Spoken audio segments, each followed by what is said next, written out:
নমস্কার, সবাই খুব ভালো আছেন আশা করি।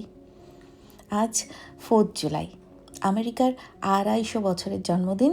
আর এই নিতান্ত মামুলি আমার 4 জুলাই 41 বছরের জন্মদিন। তবে যেহেতু দুটোই এই জুলাই 4তে, তাই আজকের গল্পে এই দুই জন্মদিনই মিলেমিশে একাকার। ছোট প্রাণ, ছোট ব্যথা, ছোট ছোট দুঃখ কথা নিয়ে সাজানো আমার এই নিতান্ত সহজ সরল ছোট গল্পের এই একদিনের নায়িকা আমি। চলুন তবে গল্পটা শুরু করি। পৃথিবীর যা নিয়েই গল্প হোক না কেন, শুরুতে যদি আমি পটুম্যানের আপডেট না দিই তবে আমি জানি আমার আর রক্ষে নেই। তো পটুম্যানের সামার স্কুল শুরু হয়েছে আর প্রচণ্ড গরম পড়েছে আমাদের এখানে, মোটামুটি ওই 40 ডিগ্রি আশেপাশে টেম্পারেচার। তবুও পটুম্যান বেশ হাসি খুশি যাচ্ছে, সপ্তাহে 4 দিন করে, আবার 12:30 নাগাদ ড্যাং ড্যাং করে স্কুল ঠুল করে বাড়ি চলে আসছে। যদিও এই সামার স্কুলটা হচ্ছে একটা অন্য মিডল স্কুলে, আর স্কুল বাসটাও অন্য, ড্রাইভার বা অ্যাটেন্ডেন্ট আলাদা, স্কুল টিচারও আলাদা, তবু ওর বিশেষ কোনো ভ্রুক্ষেপ নেই এতে। আর এইদিকে বাড়িতে তুমুল ভামস ভামস চলছে সারা দিন রাত। আর্জেন্টিনা ফ্যান আমাদের বাড়িতে একজন বসে আছেন, জার্সি পরে মাঝে মাঝেই সোফা দখল করে বসে যাচ্ছেন একেবারে। তো এইভাবেই আমাদের গরমকাল, গরমের ছুটি দিব্যি কাটছিল। এই করতে করতে 3 জুলাই বিকেলবেলা চরম বৃষ্টি হলো, ঝড় হলো, একটা অদ্ভুত সুন্দর রামধনু দেখা দিল বারান্দা দিয়ে দেখলাম। তবে এই দেখাই শেষ নয়, এরপরে হলো আমার ডিশওয়াশার খারাপ। 3 জুলাই রাত্রিবেলার থেকে ডিশওয়াশার খারাপ বলে মন খারাপ করে বসেছিলাম। এমন সময় 12টায় আমাদের বাড়িতে হঠাৎ করে চলে এলো ইন্দ্রাণীরা। সারপ্রাইজ দিল আমাকে জন্মদিনের কেক নিয়ে। এ যাবৎ এই 41 বছর এরম রাত্রি 12টায় হঠাৎ করে আমার বাড়িতে এসে কেউ করা নাড়েনি। Happy birthday to you. Happy birthday to you. Happy birthday, dear Reshmi. Happy birthday to you.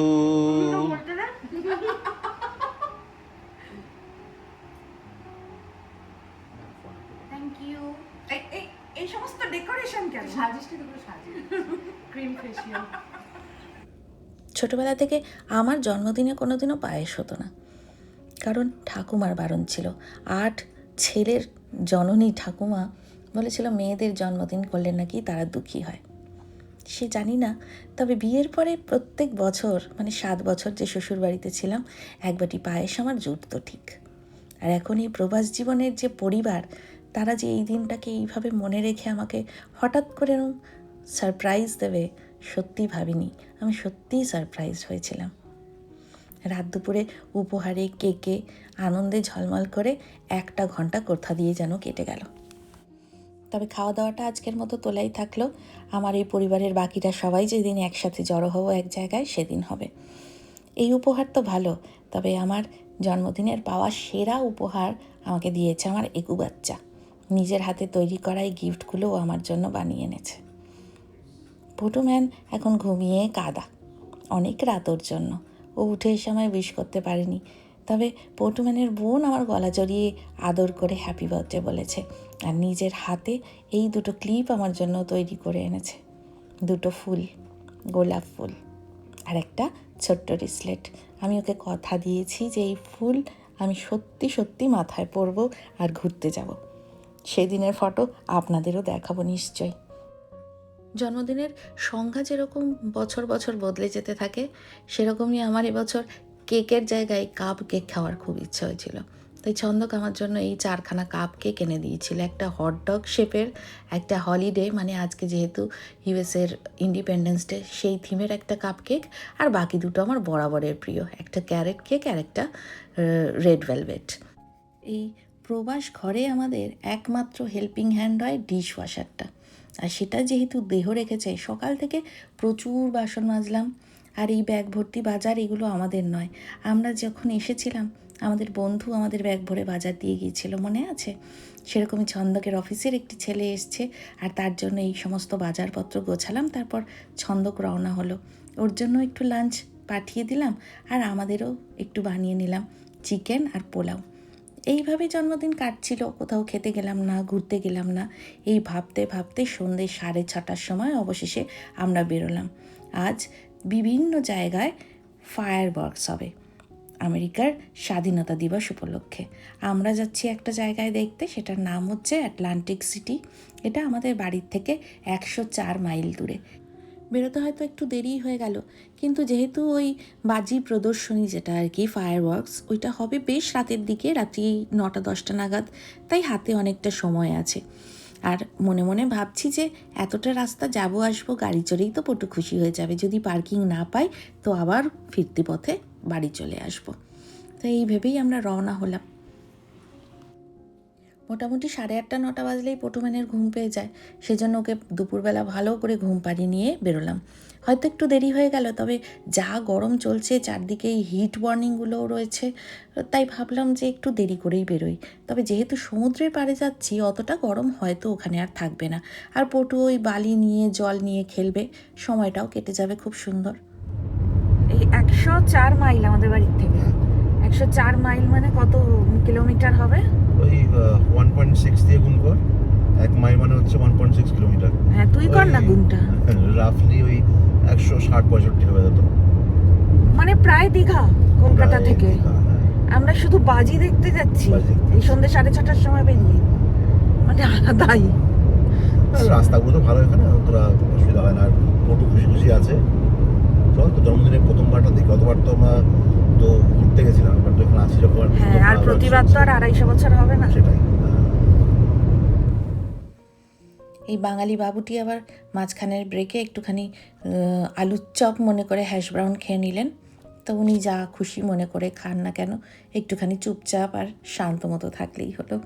চলুন, আমরাও প্রায় পৌঁছে গেছি আটলান্টিক সিটি।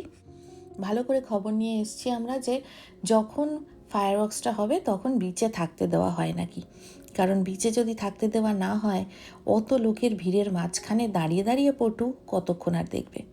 তবে শুনেছি আমরা যে পুরো টাইমটাই বিচে বসে থাকতে দেওয়া হবে, সুতরাং পটু বালি নিয়ে খেলবে আর আমরা মনের আনন্দে দেখতে পারবো আর কি, যতক্ষণ থাকা যায়।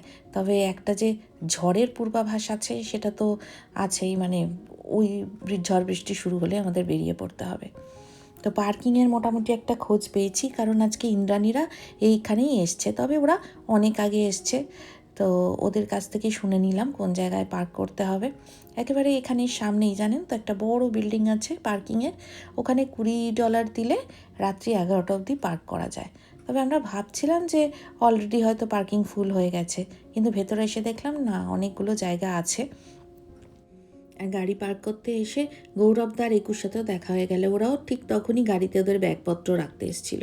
তো ওদের পেছন পেছন এবার আমরা বোর্ড ওয়াকের দিকে যাচ্ছি। এই পার্কিংয়ের যে জায়গাটা, এটার নাম হচ্ছে আটলান্টিক সিটি হল।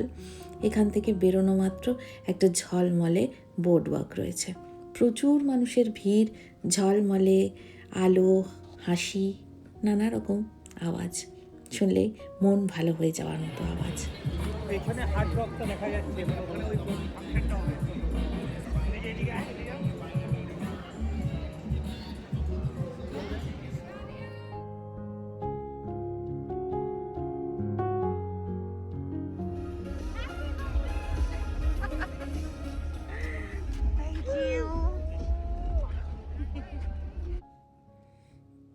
চলুন এবার গিয়ে সমুদ্রের পাড়ে, মানে বিচের উপরেই একেবারে পটুকে বসিয়ে একটা জায়গায় মোটামুটি সেটেল করে দিতে পারলেই মন ভরে বাজির ছবি ভিডিও করা যাবে আর দেখাও যাবে। অলরেডি এখানে বাজির প্রদর্শনী শুরু হয়ে গেছে, কারণ এখন প্রায় 9টা বেজে গেছে। 10টার সময় যদিও টাইম ছিল, তবে একটু আগেই হয়তো শুরু হয়ে গেল, কারণ ঝড় বৃষ্টির একটা পূর্বাভাস আছে। গতকালও দারুণ ঝড় বৃষ্টি হয়েছে আপনাদের বললাম, সেই জন্যই হয়তো একটু আগের থেকে শুরু হয়ে গেল।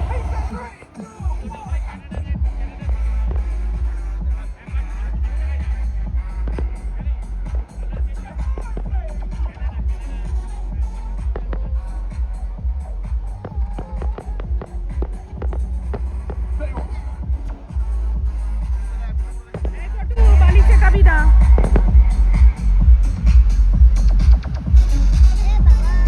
ওটু বালি দেখবি না, এই বাজি দেখবি না।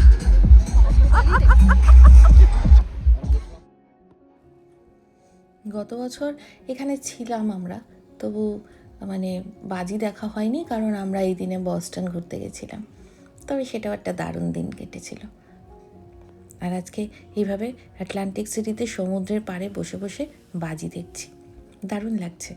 চারপাশে প্রচুর মানুষ যে যার মতো করে নাচছে, গান গাইছে আর নিজেদের মতো করে বসে আছে। খুব সুন্দর লাগছিল বাজিগুলো দেখতে এখান থেকে। তবে বেশিক্ষণ আর বসে থাকা গেল না, জানেন তো। মোটামুটি আধ ঘন্টা মতো এইভাবে দেখার পরে দেখি টুপটাপ করে 1 ফোঁটা 2 ফোঁটা বৃষ্টি পড়ছে যায়। তাই ভাবলাম উঠে চলে যাই, বোর্ডওয়ার্ক থেকে যতটা দেখা যাবে, তারপরে বাড়ির পথে হাঁটতে হবে।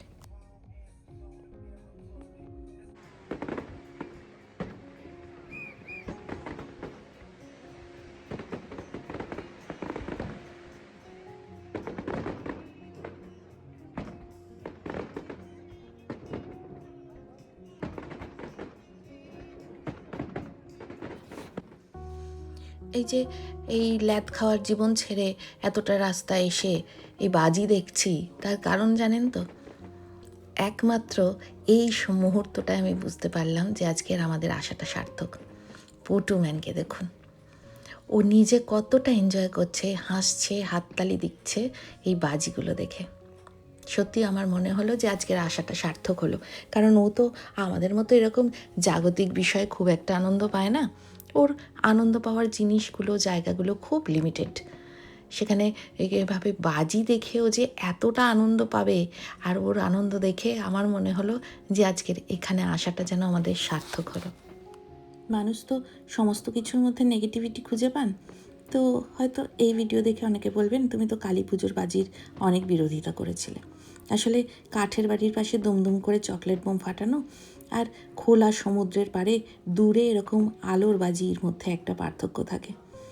হয়তো আওয়াজ আসছে, তবে তা ওরকম দুম করে চকলেট বোম বা কালী পটকার মতো ফাটছে না।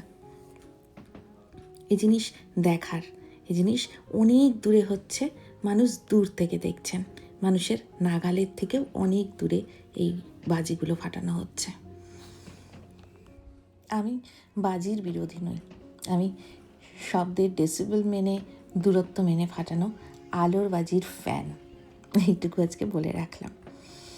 তো আজকে আমাদের এই বাজি প্রদর্শনীর প্রায় শেষের পথে, আর আমরা ততক্ষণে ভাবছি যে ওইদিকে তো প্রায় 10টা বেজে গেছে, 11টার মধ্যে আমাদের গাড়ি বের করে নিতে হবে। আর এদিকে বেশ হাওয়া দিচ্ছে, বালি উঠছে, হালকা ঝড় হচ্ছে বলতে পারেন। ততক্ষণে একবার গুগল ম্যাপসে চেকও করে নিলাম যে আমাদের 1.5 ঘন্টার রাস্তা, ফিরতে 2.5 ঘন্টা মতো লাগবে। তবু আজ সব কবুল হ্যায়, কারণ পটু ম্যানের এই হাসি মুখটা। এই লাস্ট বাজিটা দেখে আমরা এবার পার্কিংয়ের দিকে হাঁটবো। ছন্দক ততক্ষণে চলে গেছে একটুখানি খাবার কিনতে, কারণ 2-2.5 ঘন্টা তো এইভাবে যাওয়া যাবে না, অল্প একটু কিছু খেয়ে নিতে হবে। তো খাওয়া দাওয়া, পিৎজা পাওয়া যায় মোটামুটি এখানে, আর একটু ফ্রেঞ্চ ফ্রাই পাওয়া যায়, সেগুলো একটু নিয়ে নেব, নিয়ে আমরা বেরিয়ে পড়ব। পটু ম্যানের চোখে বালি গেছে দেখুন, খুব হাওয়া দিচ্ছে। আসলে কালকে এমন ভয়ঙ্কর ঝড় হয়েছে, অনেক জায়গায় গাছ টাছ পড়ে গেছে রাস্তায়, সেজন্য একটু ভয়ও করছিল।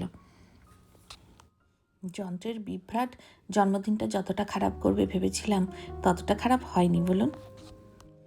ভিডিওর এই শেষ প্রান্তে এসে বড়দেরকে আমার প্রণাম আর ছোটদের ভালোবাসাটা জানিয়ে রাখি জন্মদিনের জন্য। আবার খুব তাড়াতাড়ি দেখা হবে নতুন দিনের নতুন গল্পে। আপাতত 1:45 বাড়ি পৌঁছাবো বলে রওনা হলাম। আজকের মতো আসি তবে, কেমন? সবাই কিন্তু খুব খুব ভালো থাকবেন।